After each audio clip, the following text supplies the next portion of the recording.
Hello everyone, आप सभी का स्वागत है अपने इस यूट्यूब चैनल में। दोस्तों, आज हम लोग बात करेंगे हिस्ट्री के प्रश्नों की। ये सारे प्रश्न दोस्तों रेलवे के एग्ज़ाम में आए हुए हैं। हम लोग आज उन्हीं को देखने वाले हैं। ठीक है, ये दोस्तों पार्ट 2 है हिस्ट्री का। अभी तक आप लोगों ने पार्ट 1 ना देखा हो तो डिस्क्रिप्शन बॉक्स में उसकी लिंक मिल जाएगी, वहाँ पे जाके आप लोग ज़रूर देखिएगा दोस्तों। ठीक है, और दोस्तों आज जो मैं प्रश्न लिया हूँ ये सारे प्रश्न दोस्तों रेलवे के एग्ज़ाम में पूछे गए हैं। ठीक है, तो इनको आप लोग इम्पोर्टेंट मान के चलिएगा। आपका जो भी रेलवे एग्ज़ाम आने वाला है उसमें ये आपकी काफ़ी मदद करने वाले हैं। ठीक है, ताकि आपको मालूम भी पड़ेगा कि रेलवे में एग्ज़ाम किस प्रकार से आ रहा है। ठीक है, तो आइए चलते हैं प्रश्नों की ओर। दोस्तों, अभी तक आपने चैनल को सब्सक्राइब नहीं किया है दोस्तों तो प्लीज़ सब्सक्राइब कर लें, और भी दोस्तों बेल आइकन को जरूर प्रेस करें ताकि जब भी रेलवे से संबंधित कोई भी वीडियो बनाया जाए उसकी नोटिफिकेशन आपको मिलती रहे। ठीक है दोस्तों, रेलवे के एग्ज़ाम के लिए दोस्तों यहाँ पे मैथ की क्लास भी स्टार्ट हो गई है। ठीक है, मैथ्स का पूरा कोर्स कराया जाएगा। ठीक है, साइंस के जो भी क्वेश्चन हैं, ठीक है, 2001 से 2010 तक के क्वेश्चनों को साइंस के जो रेलवे पूछे गए हैं, ठीक है, उन्हीं को चैनल पे अपलोड किया गया है। ठीक है, तो आप लोग वो भी देखिएगा। इसकी डिस्क्रिप्शन बॉक्स में भी लिंक मिल जाएगी। और मैथ के जो भी क्वेश्चन कराए गए हैं वो भी एग्जाम में पूछे गए। मीन्स आप ये कह सकते हैं रेलवे का जो भी मटेरियल आपको दिया जा रहा है वो सारे के सारे रेलवे के एग्जाम में पूछे गए हैं, उन्हीं को आपको दिया जा रहा है ताकि आपको एग्जाम में मदद मिल सके। ठीक है, आइए चलते अपने प्रश्नों की ओर। दोस्तों क्वेश्चन नंबर फर्स्ट हमारा है, अच्छे से दोस्तों देखिएगा। क्वेश्चन नंबर फर्स्ट बहुत ही इंपॉर्टेंट क्वेश्चन है। ठीक है, निम्नलिखित में से कौन भारत नहीं आया था? ठीक है, 4 ऑप्शन दोस्तों आपके सामने हैं, आपको बताना है इनमें से कौन भारत नहीं आया था। तो फर्स्ट आपका है मेगास्थनीज, सेकंड कोलंबस, सी आपका है वास्को डी गामा, और डी क्या है? फायन। ठीक है, तो दोस्तों जल्दी से इसका आंसर दीजिए। ये दोस्तों क्वेश्चन रेलवे के एग्जाम में पूछा गया है दोस्तों। ठीक है, और दोस्तों ये क्वेश्चन बहुत ही इंपॉर्टेंट क्वेश्चन है। ठीक है, ये रेलवे के एग्जाम में 2006 में पूछा गया है। ठीक है, कब पूछा गया है? 2006 के एग्जाम में। तो जल्दी दोस्तों इसका आंसर दीजिए। सही आंसर क्या है दोस्तों? आपको बताना है भारत नहीं आया दोस्तों। ठीक है, तो आपको बताना है भारत नहीं आया। आपको पता है भारत की खोज किसने की, तो उसमें से हम लोग उस तरह से क्वेश्चन को सॉल्व करेंगे। ठीक है, तो जो किसने खोज की वो तो भारत आया होगा तभी की होगी कि उससे क्या करेंगे? कट करेंगे। तो जो नहीं आया हमको उसके बारे में बताना है दोस्तों। ठीक है, तो दोस्तों मेगास्थनीज, ठीक है, मेगास्थनीज चंद्रगुप्त मौर्य के शासनकाल में भारत आया। ठीक है, तो मेगास्थनीज तो नहीं होगा। ठीक है, मेगास्थनीज नहीं होगा। फिर क्या है नेक्स्ट? फायन दोस्तों जो है चंद्रगुप्त द्वितीय यानी विक्रमादित्य के शासनकाल में आया था। तो फायन भी दोस्तों भारत आए थे। ठीक है, अब कौन बच रहा है दोस्तों? और वास्को डी गामा द्वारा 1498, वास्को डी गामा द्वारा दोस्तों 1498 ईस्वी में भारत की खोज की गई। ठीक है, भारत की खोज की गई थी। ठीक है, खोज की गई थी। जबकि कोलंबस ने किसकी खोज की थी दोस्तों? कोलंबस ने किसकी खोज की थी? कोलंबस ने अमेरिका की खोज की थी। कोलंबस ने किसकी खोज की थी? अमेरिका की खोज की थी। ठीक है, अमेरिका की खोज की थी। और दोस्तों अमेरिका खोज कब की थी? 1492 ईस्वी को। ठीक है, तो हम क्या कह सकते हैं कि कोलंबस जो है वो भारत नहीं आया। तो दोस्तों हमारा ऑप्शन क्या हो जाएगा? ऑप्शन नंबर बी सही हो जाएगा। Option number B, Columbus Bharat नहीं आया था। ठीक है, आई होप आप समझ गए होंगे दोस्तों। ठीक है, आपका आंसर क्या है? आंसर आपका है कोलंबस। आंसर क्या आपका है? कोलंबस। ठीक है, कोलंबस भारत नहीं आया दोस्तों। ठीक है, मेगास्थनीज चंद्रगुप्त मौर्य के शासनकाल में भारत आया था। फायन चंद्रगुप्त द्वितीय के शासनकाल में आया था। वास्को डी गामा द्वारा दोस्तों 1498 ईस्वी में भारत की खोज की गई। जबकि कोलंबस ने 1492 ईस्वी में अमेरिका की खोज की। अतः कोलंबस भारत नहीं आया। ठीक है, तो दोस्तों ये था आपका क्वेश्चन नंबर फर्स्ट। अब देखते हैं question number second. Question number second दोस्तों हमारा है क्वेश्चन नंबर 2, मेगास्थनीज किसके दरबार में था? ठीक है, क्वेश्चन नंबर 2 हमारा दोस्तों है मेगास्थनीज किसके दरबार में था। ठीक है, तो जो दोस्तों मेगास्थनीज था किसके दरबार में था, आपको इसका आंसर देना था। ठीक है, 4 ऑप्शन आपके सामने है। फर्स्ट चंद्रगुप्त मौर्य, अशोक, हर्ष, इनमें से कोई नहीं। ठीक है, तो दोस्तों ये क्वेश्चन बहुत ही इंपॉर्टेंट क्वेश्चन है। ये 2003 के एग्जाम में रेलवे में आया है। ठीक है, और 2005 के एग्जाम में आया है। ठीक है, तो ये क्वेश्चन को दोस्तों आप इंपॉर्टेंट मान के चलिए दोस्तों। ठीक है, क्योंकि क्वेश्चन बहुत बार एग्जाम में आया है। ठीक है, तो जल्दी दोस्तों इसका आंसर दीजिए। तो दोस्तों इसका राइट आंसर क्या है? मेगास्थनीज चंद्रगुप्त मौर्य के दरबार में यूनानी शासक, ठीक है, सेल्यूकस का राजदूत था। ठीक है, तो किसके दरबार में था दोस्तों? ये चंद्रगुप्त मौर्य के। यानी कि ऑप्शन नंबर ए क्या है दोस्तों? ऑप्शन नंबर ए है करेक्ट। ठीक है, हमारा ऑप्शन नंबर ए क्या है? सही। ठीक है, मेगास्थनीज चंद्रगुप्त मौर्य के दरबार में यूनानी शासक सेल्यूकस का राजदूत था। ठीक है, तो क्वेश्चन नंबर सेकंड का हमारा आंसर क्या हो जाएगा? सेकंड का ए। ठीक है, तो ये था question number second. I hope आप समझ गए होंगे क्वेश्चन क्या हमारा है। ठीक है, अब बात करते हैं। अब दोस्तों क्वेश्चन नंबर 3 हमारा है, चाणक्य किसका प्रधानमंत्री था? तो दोस्तों 4 ऑप्शन आपके सामने है। Option number A Chandragupta Maurya, option number B Chandragupta द्वितीय, option number D Ashoka, option number D Bimbisara. ठीक है, तो दोस्तों ये क्वेश्चन बहुत ही इंपॉर्टेंट है। इसको दोस्तों आप लोग इंपॉर्टेंट मान के चलिए। 2007 में और 2009 के एग्जाम में दोस्तों ये प्रश्न पूछा गया। ठीक है दोस्तों, उन्हीं प्रश्नों को लिया गया है जो बहुत ही इंपॉर्टेंट है और जो आपको एग्जाम में हेल्प करें। ठीक है, ताकि आप अच्छे से अपना एग्जाम क्वालिफाई कर सके। ठीक है, तो जल्दी से दोस्तों इसका आंसर दीजिए।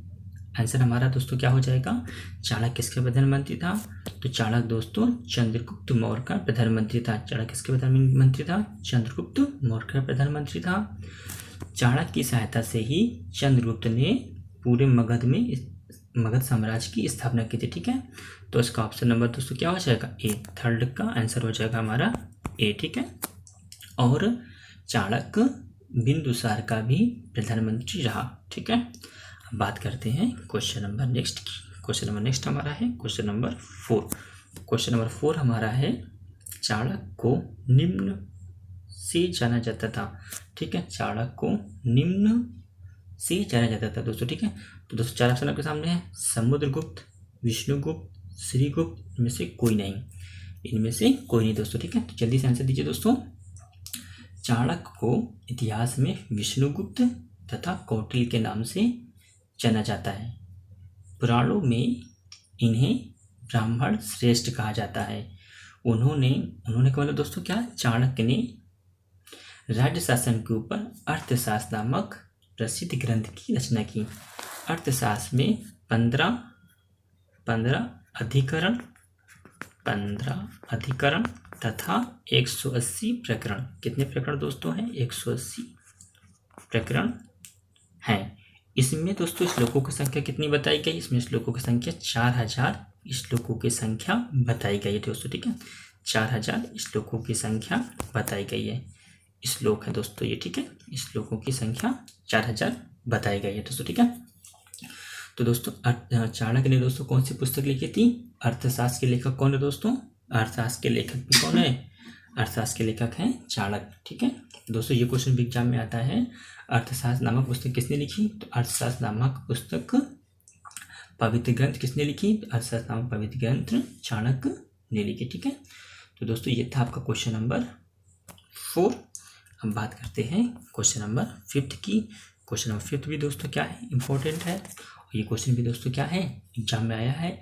इससे पहले दोस्तों जो क्वेश्चन आपका 4 था वो 2006, 2003 के एग्जाम में पूछा गया है। अब बात करते हैं क्वेश्चन नंबर नेक्स्ट की। क्वेश्चन नंबर नेक्स्ट हमारा है क्वेश्चन नंबर 5। देखते हैं क्या है। निम्नलिखित में से प्राचीनतम राजवंश कौन सा है? क्वेश्चन दोस्तों क्या है? निम्नलिखित में से प्राचीनतम राजवंश कौन सा है? तो ऑप्शन आपके सामने दोस्तों है, मौर्य, नंद, पल्लव, गुप्त। ठीक है ना, जल्दी दोस्तों इसका आंसर दीजिए। आंसर क्या है दोस्तों? तो दोस्तों इसमें से उपरयुक्त में से सबसे प्राचीनतम राजवंश कौन सा है? नंद वंश। कौन सा है दोस्तों?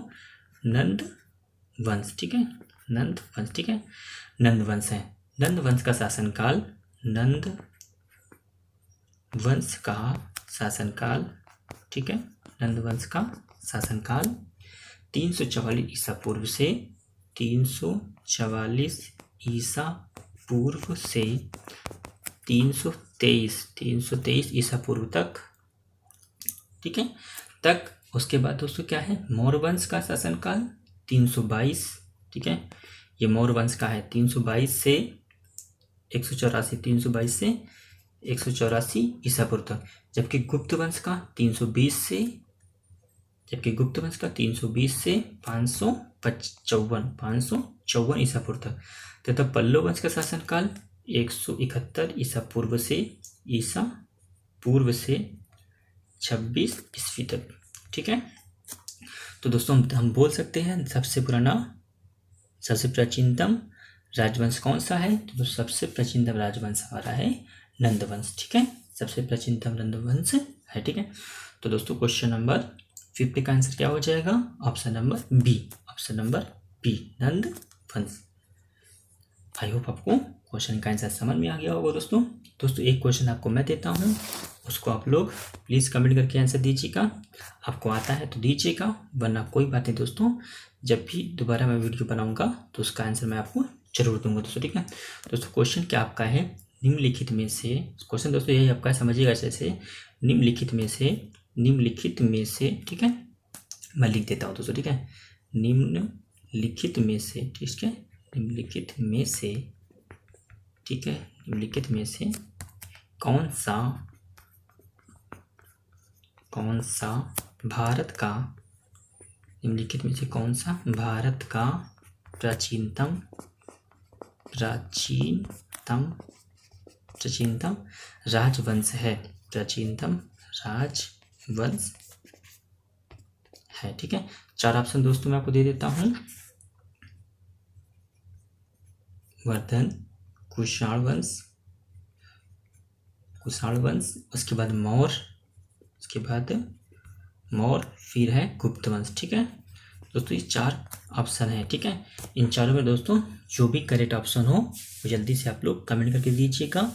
ठीक है, और दोस्तों ये प्रश्न भी 2001 के एग्जाम में पूछा गया है दोस्तों। ठीक है, ये क्वेश्चन भी इम्पोर्टेंट है, ये 2001 के एग्जाम में पूछा गया। ठीक है, तो आइए देखते हैं अपने नेक्स्ट प्रश्न को।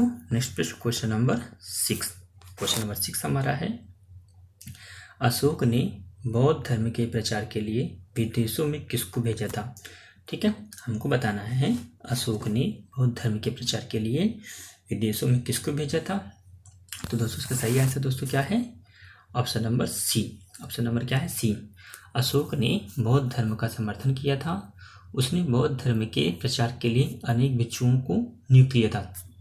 इसी क्रम में उसने अपने पुत्र और पुत्री को श्रीलंका में बौद्ध धर्म के प्रचार के लिए भेजा था। ठीक है, किसे भेजा था दोस्तों, अपने पुत्र और पुत्री को। ठीक है दोस्तों, पुत्री का नाम क्या था, संघमित्रा। दोस्तों कभी पुत्र का नाम भी पूछ लेता है दोस्तों। ठीक है, तो पुत्र का नाम क्या था दोस्तों, महेंद्र। पुत्र के नाम था महेंद्र। तो उन्होंने अपने पुत्र महेंद्र और पुत्री संघमित्रा को श्रीलंका के दौरे पर भेजा था। ठीक है, श्रीलंका में बौद्ध धर्म का प्रचार करने के लिए भेजा था। हम बात करते हैं क्वेश्चन नंबर नेक्स्ट हमारा है क्वेश्चन नंबर 7 हमारा है, अशोक किस वंश से संबंधित है। दोस्तों। ठीक है, तो 4 ऑप्शन दोस्तों आपके सामने है, मुगल, गुप्त, मौर्य और ऑप्शन नंबर डी। दोस्तों सारे के सारे प्रश्न दोस्तों जो है इंपॉर्टेंट है, और सारे के सारे दोस्तों प्रश्न क्या है, रेलवे के एग्जाम में पूछे गए हैं। कभी मैं आपको नहीं बता पाता तो कोई बात नहीं, वो सारे इंपॉर्टेंट है। ये क्वेश्चन 2005 और 2009 के एग्जाम में पूछा गया है दोस्तों। ठीक है, तो इसको आप लोग IMP मान के चलिए। और दोस्तों क्वेश्चन क्या है, रिपीट भी हुआ है। ठीक है, तो जल्दी से आपको आंसर देना है, अशोक किस वंश से संबंधित है। तो दोस्तों इसका सही आंसर क्या है, ऑप्शन नंबर सी, यानी कि मौर्य वंश। अशोक मौर्य राजवंश से संबंधित है। यह सम्राट चंद्रगुप्त मौर्य के पौत्र तथा बिंदुसार के पुत्र थे। ठीक है, अब बात करते हैं क्वेश्चन नंबर नेक्स्ट की। क्वेश्चन नेक्स्ट हमारा है क्वेश्चन नंबर 8, ब्राह्मी लिपि को किसने स्पष्ट किया। ब्राह्मी लिपि को किसने स्पष्ट किया। 4 ऑप्शन आपके सामने है, जल्दी से इनका आंसर दीजिए। और दोस्तों ये क्वेश्चन 2008 के एग्जाम में पूछा गया है। ठीक है, क्वेश्चन में क्या है, इंपॉर्टेंट है, जल्दी दोस्तों आंसर दीजिए। 4 ऑप्शन आपके सामने हैं, ब्राह्मी लिपि को स्पष्टता पढ़ने का श्रेय James Prinsep option number B को जाता है। ठीक है, को है जेम्स प्रिंसेप, कलकत्ता की टकसाल में अधिकारी थे। उन्हें प्राचीन भारतीय संस्कृति और कला में काफ़ी रुचि थी, और ब्राह्मी लिपि को स्पष्ट पढ़ने का स्पष्ट जो उसका है दोस्तों है, ब्राह्मी लिपि को स्पष्ट किसने किया, तो ब्राह्मी लिपि को जेम्स प्रिंसेप ने किया। तो दोस्तों ये तो क्वेश्चन नंबर 8 दोस्तों क्या बहुत ही इंपॉर्टेंट क्वेश्चन है। ठीक है, अब बात करते हैं क्वेश्चन नंबर 9 की। क्वेश्चन नंबर 9 हमारा है, अशोक के अभिलेख को सर्वप्रथम किसने पढ़ा? अशोक के अभिलेख को सर्वप्रथम किसने पढ़ा? चार ऑप्शन दोस्तों के सामने है, ए, बी, सी और डी। चलिए दोस्तों इसका आंसर दीजिए। ये क्वेश्चन 2006 के एग्जाम में 2 जोन में पूछा गया दोस्तों, ठीक है। मतलब ये आपका चंडीगढ़ और इलाहाबाद में भी दोस्तों क्वेश्चन आया हुआ दोस्तों, ठीक है। तो जल्दी से दोस्तों इसका आंसर दीजिए। इसका आंसर दोस्तों क्या है? ऑप्शन नंबर ए। ऑप्शन नंबर ए, जेम्स प्रिंसेप। इसका आंसर ना है जेम्स प्रिंसेप। सर्वप्रथम 1837 ईस्वी में जेम्स प्रिंसेप नामक विद्वान ने अशोक के लेखों का अध्ययन किया। भंडारकर महोदय ने तो मात्र अभिलेखों के ही आधार पर अशोक का इतिहास लिखने का प्रयास किया। तो दोस्तों 9th का आंसर क्या हो जाएगा? 9th का हो जाएगा आंसर नंबर ए दोस्तों, ठीक है। तो दोस्तों आपको कुछ भी डाउट हो दोस्तों तो प्लीज़ कमेंट करके बोलिएगा। और दोस्तों क्वेश्चन नंबर आपका जो 9 है, यहीं से दोस्तों क्या है आपका लास्ट प्रश्न। तो दोस्तों ये थे आपके आज के प्रश्न। आई होप आपको वीडियो अच्छा लगा होगा। तो दोस्तों प्लीज़ कमेंट करके बोलिएगा, ठीक है। Thanks for watching, bye bye.